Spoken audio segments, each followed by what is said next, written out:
What's going on, everyone? My name is Andy and welcome to another FPL video for pre-season 2018-19, and today we're doing a community Q&A.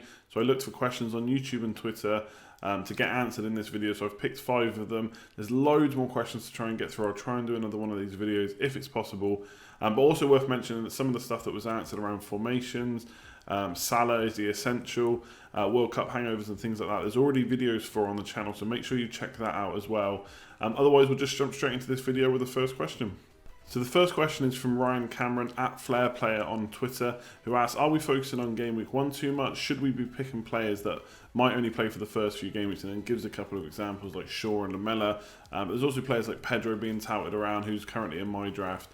So what I would say is I wouldn't pick too many of these players. I wouldn't fill your team with players that are only going to start for the first couple of games, because straight away you're either going to have to start transferring them out and maybe taking points hits if you've got too many, or you're going to have to use your wild card early, and you might not want to do that. So I would definitely steer clear of too many of these players, but I would look at them and think, is there a chance that they keep playing? So Lamella, for example, yes, he's not a first team starter for Spurs, but even once Kane, Dele Alli and Eriksen are back and definitely playing, which they might be playing for game week 1, but let's say it's game week 2 onwards, Son will be at the Asian Games, so there will be a space for Lamella. That could be taken up by Lucas Moura, potentially, we don't know yet. But Lamella could be one of those that starts in game week 1 and keeps getting starts just because of other player absences. Likewise, Shaw, yes, he's probably going to start the team at left back or left wing back, depending on how Mourinho sets up. Could he keep his place if he plays well? Yes. The problem with Shaw is as soon as he makes any kind of mistake, Mourinho will be looking to get Young back into the team, I think, who had a really good season last year. So, short answer for this one is don't load your team up with too many of these players, but take a look at each individual one and the team they're playing for and see if there is a chance they might keep their place beyond the first couple of game weeks. So the second question kind of dovetails on nicely from the first one. It's from Tom Brisk on Twitter. Could you look at when to use the wild card? This season it seems a perfect opportunity to use it early because of the World Cup players coming back, Arsenal fixtures coming good, and then obviously we've got new managers at both Arsenal and Chelsea. So potentially you might want to see how Chelsea and Arsenal play, who they definitely line up with early in the season, then wildcard some of their players in. So the first thing I would say is the wildcard is the best FPL chip by far. I wouldn't take it too lightly when it comes to using it. A lot of FPL managers will use it early. They've always done that. I've done that for most of the seasons playing. But a lot of the times it was done in the past to build value early on because players' prices would skyrocket during international breaks and stuff like that. That doesn't necessarily happen as much now. Yes, player prices go up, but maybe not at the speed they used to. Also, the international break is 1 week later this year. So that's one thing to take into account as well. So for me, I won't be setting my team up purposely to use a wild card. I think I'll try and go in game week 1 with a team of players that I think are going to start and ones that I could potentially take in long term as well. Obviously, there'll be transfers to make, there'll be bandwagons to jump onto and things like that.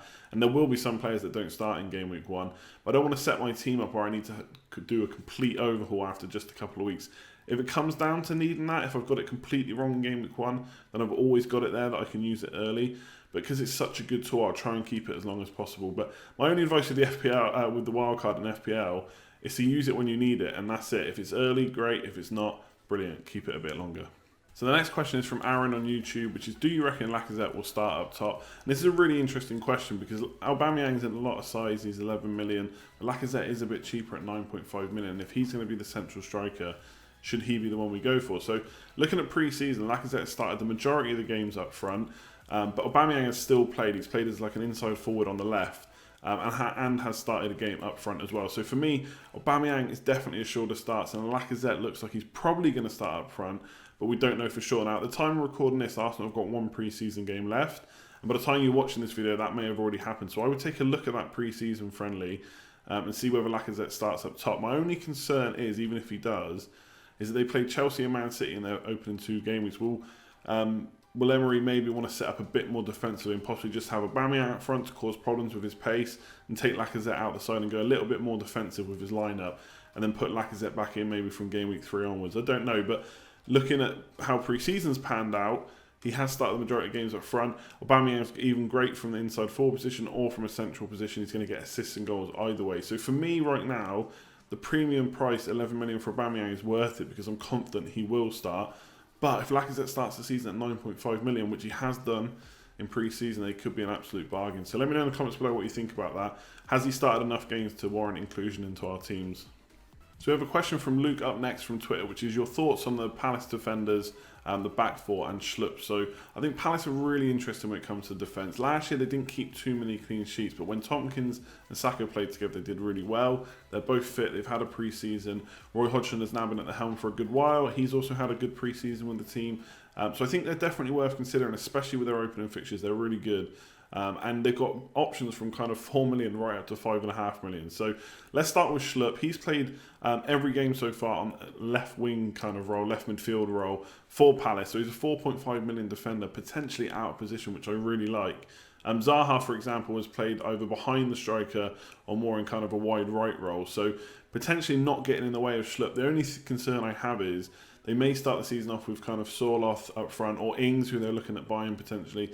And then they could have Zaha and Townsend flanking, which may mean that Schlupp drops out. So for me, Schlupp's a nice option if he definitely keeps his place. But I'm a little bit too concerned that he'll get benched at times when we don't want him to. So looking at the other defenders, Wan-Bissaka definitely going to be in my team at 4 million. Just can't turn that down.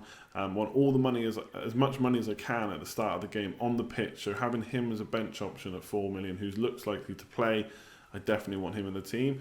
Then I'm looking at another one potentially because of the fixtures, and one that I'd be more happy to play with. So Tompkins has got nice goal threat at 4.5 million. Sacco, a little bit of goal threat as well, and bonus points machine. When Palace keep clean sheets, he's very, very likely to get bonus points. So I do like that for 5 million. He could actually be the one to get when it comes to points per game. And then you've got Van Arnold at 5.5 million, the attacking option. I just don't know if I can prepare to spend 5.5 million on a Palace defender. Can he keep up his attacking returns from last season? Potentially, he has done well in pre-season as well. But just for 5.5 million, I think I'd rather get a defender from a top 6 side and put my money over in Sacco at 5 or Tompkins at 4.5 million. So generally, thoughts on Palace defence is it's a go-to for me. I'm definitely going to have at least one, maybe even 2 players. Just not sure that I want to take a risk on Schlupp or pay 5.5 million for Van Arnold. So final question for this video is from Milo, which is, at what point do you start taking risks for your team and try and make up grounds against your friends, aka do you buy risky players such as Lingard, etc. So first things first, is Lingard really a risk? I don't know, but we won't get into that too much. Let's talk about risks in general. Obviously it's not even game week 1 and we're already talking about this. Personally, I won't start looking at taking risks until possibly game week 30 or even beyond from that, much later into the season. There's so much that can happen week to week. You could be 20 or 30 points behind for ages during the season. All of a sudden, you make that up in a single week. So I don't look at taking too many risks just for the sake of it.